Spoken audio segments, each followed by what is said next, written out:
അനുമോളുടെ ഒരു വീഡിയോ ഉണ്ടായിരുന്നു, പ്രവീൺ നല്ല രസമുണ്ടായിരുന്നു. അപ്പോൾ എൻ്റെ ജസ്റ്റ് ഒരു പാട്ട് നമുക്ക് വെച്ചിട്ട് കാര്യം സംസാരിക്കും.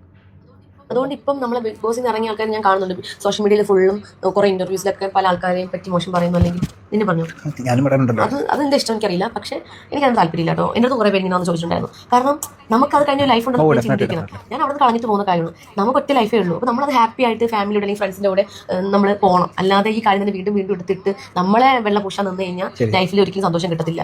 സമയവും പോകും, നല്ല വിലപ്പെട്ട സമയം പൊക്കോണ്ടിരിക്കുന്നത്. അപ്പോൾ എന്തെങ്കിലും വർക്കും കാര്യങ്ങളൊക്കെ ആയിട്ട് പോകുന്നത്, അല്ലാതെ നെഗറ്റീവ് ഇമേജ് ഉണ്ടായിക്കൊണ്ടിരുന്നു കഴിഞ്ഞാൽ അതേ കിട്ടത്തുള്ളൂ. മനസ്സിലായില്ല? ഞാൻ എനിക്ക് എത്ര ഇന്റർവ്യൂ ഒന്നും കൊടുക്കാൻ വേണ്ടി ഇതാണ് ക്വാളിറ്റി. അതുകൊണ്ട് അവളെ വിന്നറാക്കിയതും. കാരണം ആ ഒരു ക്വാളിറ്റി ഉണ്ട്. അവൾ ശൈത്യടുത്ത് പറയുന്നത് കേട്ടു, ഇത് കഴിഞ്ഞു, ഇതൊക്കെ പറഞ്ഞ ആൾക്കാർ കുറച്ച് മറക്കും. അപ്പം നമ്മളെ ഇട്ട് കൊടുക്കാണ്ടിരിക്കാണ്ട് നമ്മളെന്താ വിചാരിക്കുന്നത്, ഈ കിട്ടിയ ഓപ്പർച്യൂണിറ്റി അത് നമ്മൾ അടുത്ത ലെവലിലേക്ക് കൊണ്ടുപോകാം. മറ്റൊരു കുറ്റം പറഞ്ഞിട്ടോ അല്ല. നമുക്ക് ഏത് സ്ഥാനക്കാരായിക്കോട്ടെ ഈ സീസണിൽ അതായത് നല്ലൊരു ഇതുണ്ടെങ്കിൽ അതിനെ യൂട്ടിലൈസ് ചെയ്യാം. അതിനെ മാക്സിമം യൂട്ടിലൈസ് ചെയ്തിട്ട് മുന്നോട്ട് കൊണ്ടുപോകാൻ നിൽക്കുക. അപ്പോൾ അനുമോൾ മാക്സിമം യൂട്ടിലൈസ് ചെയ്യുന്നുണ്ട്. അതുപോലെ തന്നെ നെവിൻ, ഷാനവാസ്ക്ക് യൂട്ടിലൈസ് ചെയ്യാൻ തുടങ്ങിയിട്ടുണ്ട്. അനീഷ് യൂട്ടിലൈസ് ചെയ്യുന്നുണ്ട്. കാരണം അവരൊന്നും ഇട്ട് കൊടുക്കുന്നില്ല, ഇത് ഇട്ട് കൊടുത്തിട്ടില്ല. മാക്സിമം ഇന്ന് തന്നെ ഷാനവാസ്ഖാൻ ഇൻ്റർവ്യൂ ഉണ്ടെന്ന് നമുക്ക് നാളെ വീഡിയോയിൽ പറയാം. പക്ഷേ ഒരു കാര്യം പറയുന്നത് ഡിസേബിങ് ആണ്. അനുമോൾ കണ്ടന്റ് ചെയ്തിട്ടുണ്ട്. അനുമോളുടെ കണ്ടന്റ് കൊണ്ടാണ് PR അത് ചെയ്തത്. ഓക്കെ, PR-ൻ്റെ അനുമോൾ എന്തെങ്കിലും ചെയ്താലല്ലേ PR എന്തെങ്കിലും ചെയ്യാൻ പറ്റുള്ളൂ. ബാക്കിയുള്ളവരൊന്നും ചെയ്തില്ല. അതുകൊണ്ടാണ് ബാക്കിയുള്ളവരുടെ PR-നെ രക്ഷിക്കാൻ പറ്റാൻ. ഓക്കെ, അപ്പം അത് മനസ്സിലാക്കുക. അപ്പോൾ ഈ ഒരു ക്വാളിറ്റി കൊണ്ടാണ് അവൾ വിന്നറായത്. അത് ഫസ്റ്റ് മനസ്സിലാക്കുക. നിങ്ങൾ ഇന്ന് വരെ ഇറങ്ങിയിട്ട് കുറ്റം പറയാം, ആരും കുറ്റം പറയില്ല. എല്ലാം ഗെയിമിൻ്റെ ഭാഗമായിട്ട് തന്നെ പറഞ്ഞു, വിഷമങ്ങളുണ്ടാവും. പക്ഷേ അതൊന്നും പുറത്ത് കാണിക്കാതെ ആ പറയുന്ന ഒരു ക്വാളിറ്റിയാണ് നമുക്ക് വേണ്ടത്. ആ ഒരു ഗെയിം കഴിഞ്ഞു.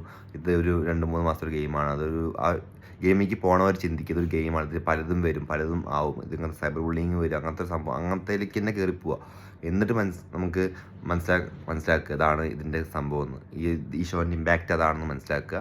എന്നിട്ട് ഇതെങ്ങനെ യൂട്ടിലൈസ് ചെയ്യുക, യൂട്ടിലൈസിലൂടെ മുന്നോട്ട് പോവുക. ഇതൊന്നും മനസ്സിലാക്കാണ്ട് വെറുതെ കയറി പോയിട്ട് എനിക്ക് കിട്ടി ഗൈസ്, ഇതാണ് ഗൈസ്. ടോക്സിക് ഫാൻസ് ഉണ്ടാവും. ഇപ്പോൾ മമ്മൂട്ടി, മോഹൻലാൽ, ഈ മമ്മൂക്കാൻ്റെ അവിടെ പോയിട്ട് തെറി പിടിക്കുന്നുണ്ട്. ലാലേട്ടൻ്റെ അവിടെ പോയി തെറി പിടിക്കുന്നത്. ഇതൊക്കെ മമ്മൂട്ടിയുടെ PR-ഉം ലാലേട്ടൻ്റെ PR-ഉം ചെയ്യിപ്പിക്കുന്ന ഒരു കുറച്ചെങ്കിലും യൂസ് ചെയ്തൂടെ ബുദ്ധി.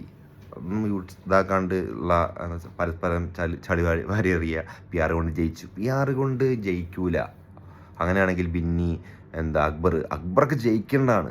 അത് ഇനിയും മനസ്സിലാക്കുക. വെറുതെ അനുമോളെ വന്നിട്ട് പറയാണ്ട് നിങ്ങളുടെ ലൈഫ് നോക്കുക. കഴിഞ്ഞു. ഇനിയിപ്പോൾ കപ്പൊന്നും കിട്ടില്ല. അവളുടെ കപ്പ് അവളുടെ വീട്ടിലുണ്ട്, പൈസ കിട്ടും, ഇനി കാറും കിട്ടും. ഇനിയിപ്പോൾ എന്ത് പറഞ്ഞിട്ട് കാര്യം. ഓക്കെ, കണ്ടന്റ് ആണെങ്കിൽ ഓക്കെ, നല്ല രീതിക്ക് പറയുക, നല്ല രീതിക്ക് കണ്ടന്റ് ഉണ്ടാക്കുക. അല്ലാതെ വന്നിട്ട് ഇങ്ങനെ ആക്കില്ല. ഓക്കെ, മനസ്സിലാക്കുക. ഓക്കെ, അത്രേ ഉള്ളൂ. ഈ ക്വാളിറ്റിയും പറഞ്ഞു തോന്നി. ഈ വീഡിയോ ഞാൻ മൊത്തം കണ്ടാണ്. ഭയങ്കര നല്ല പോസിറ്റീവ് വൈബായിരുന്നു. നല്ല കാര്യമാണ് അനുമോൾ പറയുന്നത്. അപ്പോൾ വിന്നറിൻ്റെ ഒരു ക്വാളിറ്റി നിലനിർത്തി തന്നെ പറയാം.